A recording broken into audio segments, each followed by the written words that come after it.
નમસ્તે વિદ્યાર્થી મિત્રો, સ્ટડી વર્લ્ડ ચેનલમાં આપનું હાર્દિક સ્વાગત કરું છું. આજે આપણે ધોરણ 10 ગણિતના ચેપ્ટર નંબર 8 ત્રિકોણમિતિના પરિચય વિશે વધુ માહિતી મેળવશું. તમે અગાઉના લેક્ચરની અંદર sin θ cos θ ને એના કોષ્ટક બનાવતા જોયું, એની વેલ્યુ ફાઇન્ડ આઉટ કરતા જોયું અને એની વેલ્યુ કઈ રીતના તમે વેલ્યુ કોષ્ટક ઈઝીલી બનાવી શકો તેના વિશે આપણે આગળના લેક્ચરની અંદર માહિતી લઈ ચૂક્યા છીએ. હવે બેઝિક ઇન્ફોર્મેશન છે આ ચેપ્ટરની, જેથી કરીને તમને 3 ચેપ્ટરની અંદર આનું ઉપયોગ થશે. એનું એક કારણ છે વિદ્યાર્થીઓ કે તમને બેઝિક સમીકરણ જો આવડશે તો તમને આગળના સમીકરણ બહુ ઈઝી પડશે.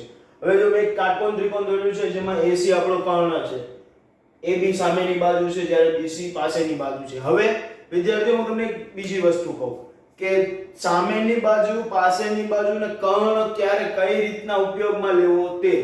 હવે સપોઝ કે આપણે ખૂણા A ના આધારે આપણે ગોતવાનું છે કે ખૂણો A આપણો કાટકોણ ત્રિકોણ છે, તો ખૂણા A નો સામેની બાજુ એટલે આપણું BC થાય, પાસેની બાજુ એટલે આપણી AD થાય અને કર્ણ જે એઝ ઇટ ઇઝ છે AC એ તો રહેવાનું જ છે. બરોબર વિદ્યાર્થીઓ? હવે સપોઝ કે તમને ખૂણા A નું કોસાઇન ગોતવાનું કહે છે કે બે ખૂણા કમ્બાઇનેશનમાં ગોતવાના છે, તો આપણે પહેલા તેની પાસેની બાજુ લેવી પડે. તો પાસેની બાજુ AB થાય છે એની, જ્યારે કર્ણ આપણો એઝ ઇટ ઇઝ રહે છે, એમાં કોઈ ચેન્જીસ થતું નથી. જો વિદ્યાર્થી મિત્રો, તો ખૂણા A નો સાઈન આપણે શોધવાનો છે, તો એની માટે સાબા છેદમાં કર્ણ. તો આપણો સાબા છે, જો ખૂણા A ના આધારે આપણો સાબા એટલે કે ખૂણો જે આપણો A છે એના આધારે આપણો સાબા આ થાય, એટલે કે આપણી પાસે છે BC છેદમાં કર્ણ, તો AC એઝ ઇટ ઇઝ રહેવાનું. ચાલો હવે પાછો ચેન્જીસ થાય છે કે ખૂણા A નો કોસાઇન શોધવાનું, તો એનું આપણું સૂત્ર છે પાબાના છેદમાં કર્ણ. તો ખૂણા A નો કોસાઇન ગોતવાનો, તો એની માટે એની પાસેની બાજુ આ જ થાય, એમાં કોઈ ચેન્જીસ થતો નથી અને કર્ણ જે આપણો એઝ ઇટ ઇઝ છે તો એ જ રહેવાનું. હવે વિદ્યાર્થી મિત્રો, આપણને ગોતવાનું કીધું છે tan. ખૂણા A નો tan. તો ખૂણા A ના tan માટે સામેની બાજુના છેદમાં પાસેની બાજુ મૂકવામાં આવે છે, એટલે કે સાબાના છેદમાં પાબા. સાબાના છેદમાં પાબા મૂકવામાં આવે છે, તો આપણો સાબા કેટલો થયો? BC અને પાબા થયો AB, એટલે BC ના છેદમાં AB. આ એક બેઝિક ઇન્ફોર્મેશન સમીકરણ છે કે જે તમારે આગળના ચેપ્ટરની અંદર પણ ઉપયોગી છે અને આ ચેપ્ટરમાં તો ઉપયોગી છે જ. ચલો હવે એના આધારે કોઈ સમીકરણ વાળા આપણે ઉદાહરણ લઈ લઈએ, પછી આપણે એક્સરસાઇઝ ઉપર જઈએ. તો ચાલો વિદ્યાર્થી મિત્રો, ઉદાહરણ નંબર 1 આપણે લઈએ છીએ અત્યારે કે જો જે રીતના સેટ થતું જાય એમ ઉદાહરણ તમને કરાવતો જઈશ.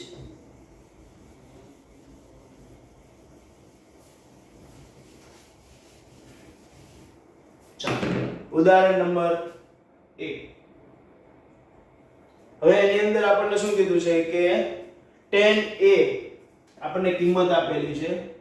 tan A ની કિંમત છે 4/3 હોય તો ખૂણા A ના અન્ય ત્રિકોણોનો ગુણોત્તર શોધો. તો ખૂણા A ના અન્ય ત્રિકોણો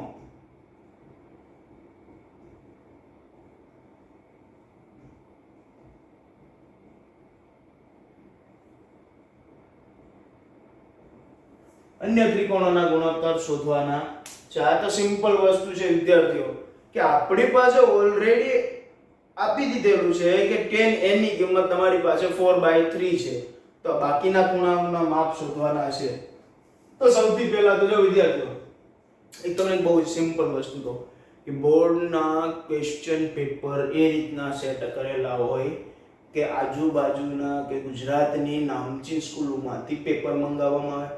બધા મેથ્સના સરના ક્વેશ્ચન અલગ અલગ હોય, પેપર અલગ અલગ હોય, તો એમાંથી કોઈ પણ એક પેપર લેવામાં, કયું પેપર લે કોઈ ખ્યાલ હોતો નથી. પણ એક વસ્તુ વિદ્યાર્થી યાદ રાખજો કે ત્રિકોણ વાળા દાખલા, વર્તુળ વાળા દાખલા એવા દાખલાઓની અંદર જો તમે આકૃતિનો ઉપયોગ કરશો તો પેપર ચેક કરવા વાળાને બહુ ઈઝી પડશે. એનું એક કારણ છે વિદ્યાર્થીઓ કે તમારી આકૃતિ પરફેક્શનમાં હશે એટલે નીચેનું બહુ ઓછું જોશે અને તમારું સાચો પડી જશે દાખલો. પણ એક વસ્તુ યાદ રાખજો કે આકૃતિના આધારે તમને આખો દાખલો યાદ રહે છે. કઈ રીતના એ હું તમને બતાવી દઉં. ચાલો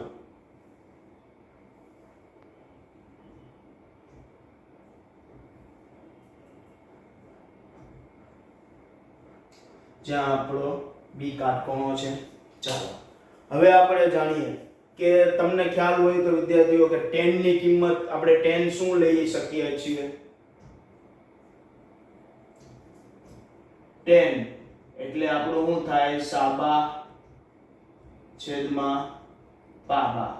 ચાલો હવે આમાં મારે સાબા કઈ રીતના લેવું અને પાબા કઈ રીતના લેવું? તો આપણો સાબા થશે. હવે કોને આધારિત કીધું છે? ખૂણા a ના આધારિત. યાદ રાખજો વિદ્યાર્થીઓ કે કયા ખૂણાને આધારિત છે એ વસ્તુ ખાસ નોટ કરજો કે કયા ખૂણાને આધારિત છે. ત્યારે તમારે સાબા અને પાબા નક્કી કરવાનું રહેશે. તો આપણે ખૂણા a ના આધારે નક્કી કરવાનું છે. તો આપણો સાબા થયો BC છેદમાં AB. તો આ આપણું સિમ્પલ ફોર્મેશન નું સૂત્ર થઈ ગયું કે આપણી પાસે બે વસ્તુ મળી ગઈ. ચાલો કઈ એ હું તમને જણાવું છું કે આપણને tan a બરાબર આપેલું છે 4/3. તો આપણે tan ની કિંમત કેટલી મૂકશું? કઈ રીતના મૂકશું કે tan a બરાબર સાબાના છેદમાં પાબા is equal to BC ના છેદમાં AB. તો આપણી પાસે કિંમત કઈ રીતની થઈ? સમજ પડી વિદ્યાર્થીઓ કે આપણી પાસે કિંમત જો tan a ની કિંમત આપણને મળી. હવે BC કેટલું મળ્યું? 4 અને AB કેટલું મળ્યું? 3. હવે આપણે વેલ્યુએશન કોની ફાઇન્ડ કરવાની છે? કે કોઈ એક સંખ્યા કે જે આપણને કર્ણ સુધી પહોંચાડે. તો ધારો કે કોઈ એક સંખ્યા k, આપણે k ધારી લીધેલો છે વિદ્યાર્થીઓ. તો k ના આધારે આપણે મૂકી શકીએ કે BC = 4k અને AB = 3k. એટલે હું અહીંયા વેલ્યુએશન ની અંદર k મૂકી દઈશ. ઓકે ચલો હવે આપણે તેના આધારે આગળ જઈએ. તમને વિદ્યાર્થીઓ કે ધોરણ 8 અને 9 ની અંદર પાયથાગોરસ પ્રમેય આવતો તો હશે જ તે, જેને આપણે પાગો પ્રમેય કહેવી છીએ. પાગો પ્રમેય. હવે પાગા પ્રમેય એટલે કે પાયથાગોરસ પ્રમેય મુજબ પહેલાના વર્ગ, ધારો કે કર્ણનો વર્ગ બરાબર પહેલી બાજુનો વર્ગ વત્તા બીજી બાજુનો વર્ગ. હું તમને ગુજરાતીમાં પણ લખી દઉં છું વિદ્યાર્થીઓ કે જેથી કરીને તમને સહેલાઈ રહે. જગ્યાનો થોડોક અભાવ રહે ક્યારેક. ગણિત એવી વસ્તુ છે કે જગ્યાના અભાવમાં જ ચાલતું હોય. જે તમારે જરૂરી છે એ વસ્તુ હું અંડરલાઈન કરી દઉં છું. પાગો પ્રમેય કર્ણનો વર્ગ પહેલી બાજુ નો વર્ગ વત્તા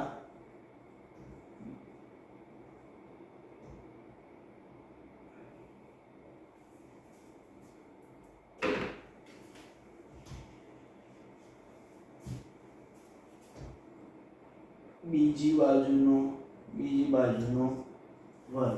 એટલે કે ઇન શોર્ટ આપણને એ રીતના માનવામાં આવે કે AC² = BC² + AB², જે આ આપણું પાયથાગોરસ પ્રમેયનું સૂત્ર થાય છે. હવે વિદ્યાર્થી મિત્રો આ સૂત્ર મુજબ આપણે આગળ કાર્ય કરવાનું છે. તો હું આ જ સૂત્ર અહીંયા મૂકું છું કે પાયથાગોરસ પ્રમેય મુજબ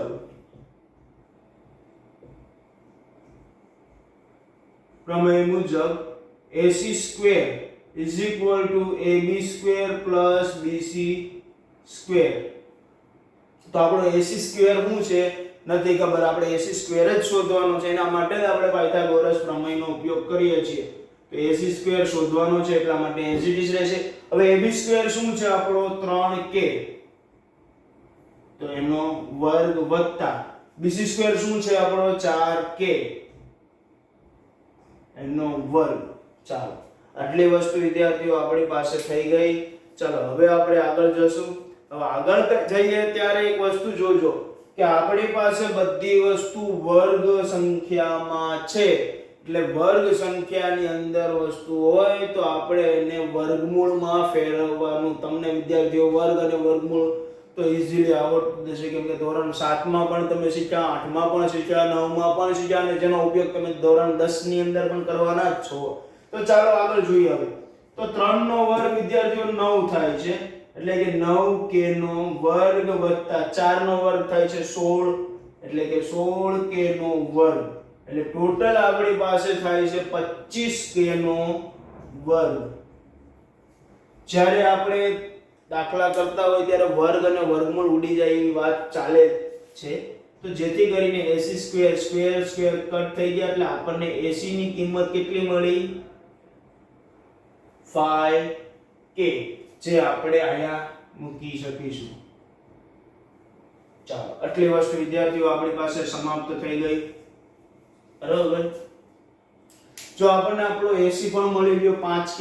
હવે આપણે ગોતવાનું શું છે કે k ની વેલ્યુ કેટલી આવે. મેઈન વસ્તુ આપણી એ છે અને એ મળી ગયું એટલે આપણનો દાખલો પૂરો થઈ જશે. ચાલો હવે આગળ જઈએ.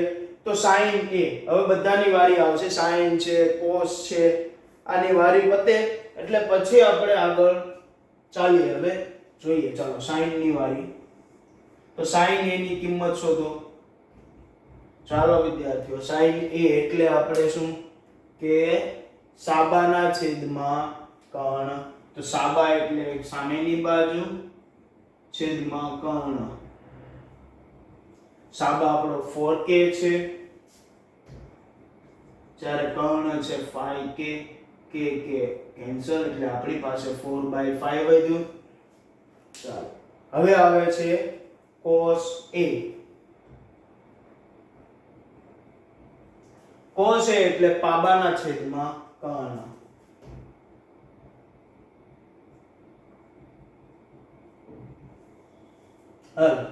હવે cos a ની એટલે કે પાસેની બાજુના છેદમાં કર્ણ, એટલે આપણી પાસે પાસેની બાજુ 3k છે છેદમાં 5k.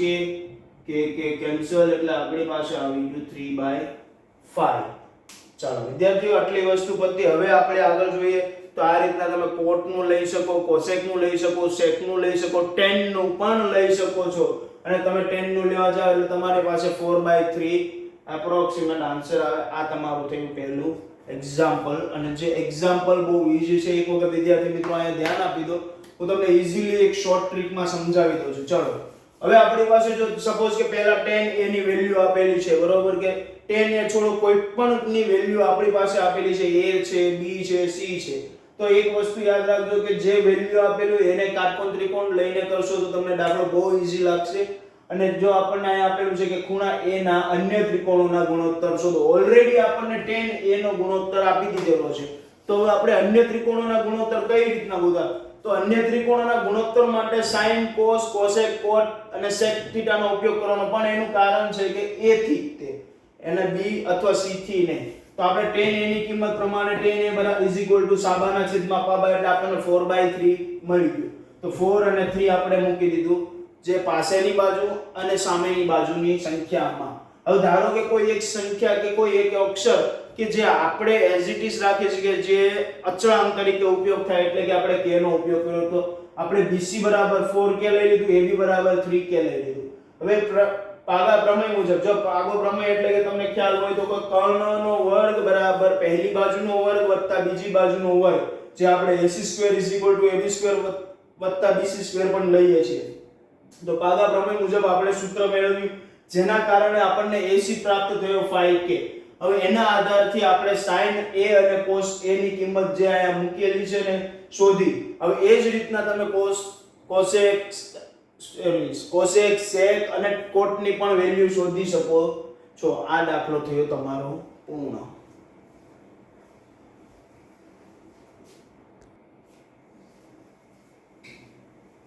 ચાલો વિદ્યાર્થીઓ, હવે આપણે એક એક્સરસાઇઝનો એક સેમ આ ટાઈપનો એક દાખલો લઈ લઈશું જેનું આપણે પરિણામથી માંડીને બધી વસ્તુ ઈઝીલી શોધી શકીએ છીએ. ચાલો હવે 8.1 નો એક સમ છે. 8.1 નો ફર્સ્ટ સમ કે જેમાં આપણને આપેલું છે કે ત્રિકોણ ABC માં, યાદ રાખજો વિદ્યાર્થી મિત્રો, ત્રિકોણ ABC માં આપણી પાસે જો એક ત્રિકોણ લઈ લેશું હમણાં. ત્રિકોણ ABC માં ખૂણો B કાટખૂણો છે.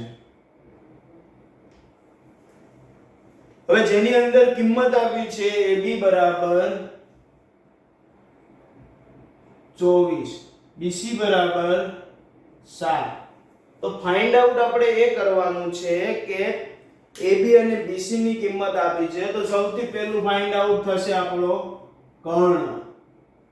જે આપણે એક ત્રિકોણ બનાવી નાખીએ કે તમને સમજવામાં બહુ ઈઝી પડે. ચાલો A B C, જેમાં B કાટકોણ ત્રિકોણ છે, કાટખૂણો આપેલો છે, આપણી પાસે AB બરાબર 24 છે, BC બરાબર 7 છે. ચાલો હવે આપણે શોધવાનું શું છે? તો નંબર 1 આપણે જે વેલ્યુ શોધવાની છે sin A cos A. Number 2 sin C cos C. આ બેની વેલ્યુ આપણે શોધવાની છે વિદ્યાર્થીઓ. તો આ બેની વેલ્યુ આપણે શોધવા માટે આપણને બે વેલ્યુ આપેલી છે, ત્રીજી વેલ્યુ આપણે શોધી નાખીએ એટલે કે જેથી કરીને આપણને ઈઝી પડી શકે. ચાલો હવે આપણું જૂનું જાણીતું સૂત્ર AC શોધવા માટે પાગો પ્રમેય મુજબ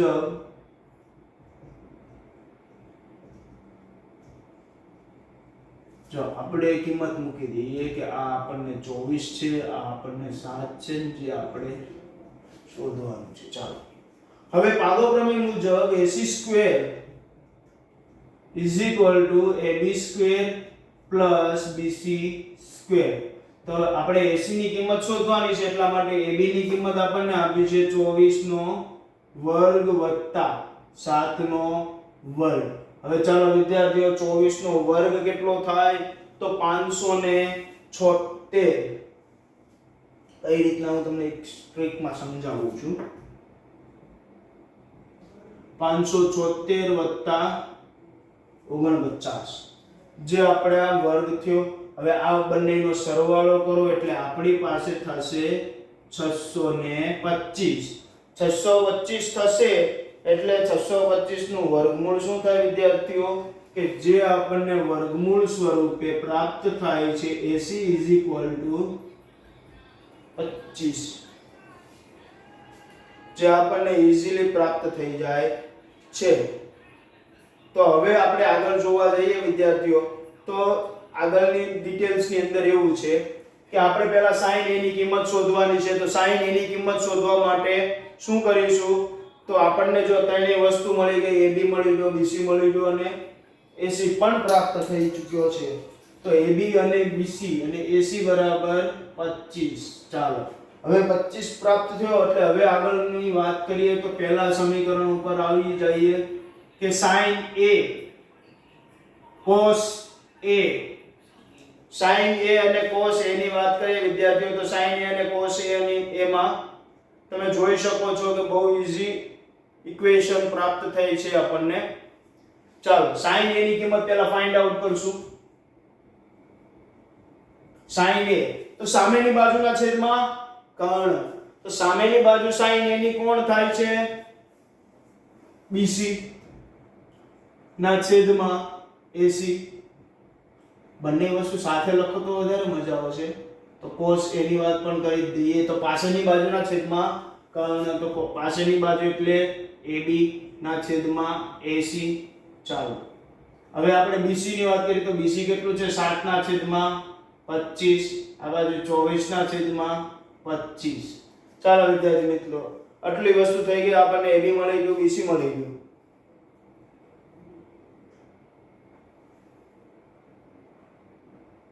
ચાલો હવે આગળની તરફ પ્રયાણ કરીશું. હવે વાત આવી છે, આ પહેલો ભાગ આપણને પ્રાપ્ત થઈ ગયો. હવે બીજા ભાગની વાત કરીએ. પહેલો ભાગ મળી ગયો, બીજો ભાગ છે sin c, નીચે આપણે લઈ લઈએ cos c, જેથી કરીને તમારે પણ ઈઝી પડે સમજવામાં અને બહુ સરળ પણ પડે. હવે sin c થી ચાલુ કરવાનું. એટલે ક્યાંથી વિદ્યાર્થીઓ? અહીંથી. તો આની સામેની બાજુ એટલે આપણું AB ના છેદમાં AC, અને આની પાછળની બાજુ એટલે BC ના છેદમાં AC. AC તો કોમન જ રહેવાનું, કર્ણ છે, એટલા માટે વિદ્યાર્થીઓ AB એટલે આપણે 24 ના છેદમાં 25 લઈશું અને 7 ના છેદમાં 25. જો આપણો આ પ્રમાણે એક સમ પૂર્ણ થયો. એક્ઝામ્પલ નંબર એક્સરસાઇઝ નંબર 8.1 નો ફર્સ્ટ સમ, જે આ રીતના ઈઝીલી તમે સોલ્વ કરી શકો છો અને ઈઝીલી તમે પ્રિપેર કરી શકો છો. એક વસ્તુ યાદ રાખજો વિદ્યાર્થીઓ કે જો કોઈ પણ ઇક્વેશન હશે, ઇક્વેશનની બધી રીતના તમે વિચારજો કે આની અંદર આપણે શું કરવાનું. પહેલા તો છે ને ઇક્વેશનનો જે સવાલ છે, સવાલ ઉપર તમે કોન્સન્ટ્રેટ કરશો કે સવાલ તમને કેટલું જ્ઞાન આપશે એ હું તમને બતાવું છું. ચાલો જો પહેલા તો આપણે એક સવાલ વાંચી લઈએ. ત્રિકોણ ABC માં ખૂણો B કાટખૂણો છે. એટલે કે જો આપણને એમ કીધું ત્રિકોણ ABC બનાવો, તો આપણે એક ત્રિકોણ ABC બનાવ્યો. ચાલો ત્રિકોણ A B અને C. હવે એમાં એમ કીધેલું છે આપણને કે ત્રિકોણ ABC માં ખૂણો B કાટખૂણો છે. ચાલો માની લીધું કે આપણે આ ખૂણો કાટકોણ ત્રિકોણ છે. હવે આગળ જોઈએ કે જેમાં AB બરાબર 24 આપેલું છે, એટલે આનું માપ આપેલું છે 24, BC બરાબર આપેલું છે 7, BC બરાબર 7 આપેલું છે અને AC શોધવાનું. તો આપણા મગજની અંદર પહેલી વસ્તુ એ આવી જોઈએ કે AC શોધવાનું કીધું, તો AC શોધવા માટે આપણે પાયથાગોરસ પ્રમેયનો ઉપયોગ કરશું, તો જેથી કરીને આપણને AC ઈઝીલી મળી જશે. ચલો નેક્સ્ટ આગળ. હવે આપણને એમ કીધું છે કે બે આપણને પોઈન્ટ આપી દીધા છે કે sin A cos A શોધો. એટલે કે અહીંથી લઈને સામેની બાજુ પાછળની બાજુ શોધવાની, અને બીજું sin C અને cos C એટલે અહીંથી લઈને શોધવાનું રહેશે. હવે આ વસ્તુ થઈ ગઈ સિમ્પલ સમની. હવે જેમ જેમ આગળ જશું તેમ તેમ સમ ડિફિકલ્ટ થતા જશે. અને વિદ્યાર્થીઓ મને એવું ઈચ્છા છે કે તમને વર્ગ વર્ગમૂળ વધારે પ્રમાણમાં આવડતા હોવા જોઈએ, જેથી કરીને તમને આ કોઈ પણ સમ, બહુપદીના લઈ લો, સમીકરણના લઈ લો, શ્રેણીના લઈ લો, કે કોઈ પણ દાખલા હશે તમને ઈઝી પડશે. હવે જો તમને ચાલો હું માનું છું કે ભાઈ ડિફિકલ્ટ છે, નહીં આવડતું હોય, તો એની માટે પણ આપણી પાસે અમુક રસ્તાઓ છે. જો સપોઝ કે 75 હોય છે, 75 નો આપણે વર્ગ શોધવાનો હોય છે. 75 નો લો કે 85 નો લો, જે 5 વાળી સંખ્યા છે વિદ્યાર્થીઓ, તેનો આપણે વર્ગ શોધવાનો હોય, તો ધારો કે 95 છે, તો 95 ગુણ્યા 95. તો આપણે કેલ્ક્યુલેશન લઈને ગણતરી કરવા બેહીએ કે આપણે 5 પહેલા એક સંખ્યા લઈ, બીજી સંખ્યા લઈ, એ પ્રમાણે આપણે ગુણાકાર કરવા જઈએ તો આપણો લોસ્ટ ઓફ ટાઈમ. અને મેથ્સ ની અંદર ટાઈમ બચાવવો બહુ ઇમ્પોર્ટન્ટ છે વિદ્યાર્થીઓ. તો જોઈ લો એક ઈઝી ટ્રીક છે, જેને તમે ધોરણ 8 ની અંદર પણ ભણી ચૂક્યા છો, જેનું નામ છે વૈદિક મેથ્સ. હવે એક વસ્તુ જુઓ કે આ બેનો ગુણાકાર કરો, 25 25. હવે એક વસ્તુ યાદ રાખજો કે એક સંખ્યા છે 9, 9 પછી કઈ સંખ્યા આવે? 10. તો 9 10 એટલે કે 9 એ દાન 90. આ તમારો થઈ ગયો 95 ગુણ્યા 95 નો ગુણાકાર. આ જ રીતના બીજા પણ વર્ગ અને વર્ગમૂળની ઈઝી ટ્રીક સાથે આપણે નવા વિડિયોની અંદર મળશું. અને ત્યાં સુધી આપણા મેથ્સની અંદર તમને જેટલું પ્રિપેરેશન કરાવવામાં આવે છે એટલું પ્રિપેરેશન કરતા રહો વિદ્યાર્થીઓ, જેથી કરીને તમારા રિઝલ્ટની અંદર ક્યારેય ડિક્રીમેન્ટ નહીં આવે અને રિઝલ્ટ દિવસે ને દિવસે પ્લસ થતું જશે. અને તમારે કોઈ પણ મેથ્સનો ક્વેશ્ચન હોય કે સાયન્સનો ક્વેશ્ચન હોય કે કોઈ પણ સબ્જેક્ટ રિલેટેડ ક્વેશ્ચન હોય, તે અમારી ચેનલમાં કમેન્ટ કરો અથવા તેમાં ઇન્સ્ટાગ્રામ પેજ ઉપર સ્ટડી વર્લ્ડ 1008 ઇન્સ્ટાગ્રામ પેજ ઉપર તમે મેસેજ કરીને પણ જણાવી શકો છો કે સર આ રીતનો પ્રોબ્લેમ છે. તો તરત જ વિધિન થોડા જ ટાઈમમાં, તમારા મેસેજના થોડા જ ટાઈમમાં અમારા તરફથી તમને રિસ્પોન્ડિંગ મેસેજ પણ મળી જશે અને તમને તમારા લગતો જે આન્સર હશે તે તમને મળી જશે. અને વિદ્યાર્થી મિત્રો, તમે તમારા મિત્રોને, ફ્રેન્ડ સર્કલને, તમારા ગ્રુપમાં, શાળામાં સ્ટડી વર્લ્ડ ચેનલને જેમ બને વધારે ને વધારે સબસ્ક્રાઇબ કરો, જેથી કરીને નવા નવા વિડીયો આવશે જે તમારે ધોરણ 10 ની અંદર ઘણા ઉપયુક્ત રહેશે. સ્ટડી વર્લ્ડ ચેનલની અંદર આપના લેક્ચર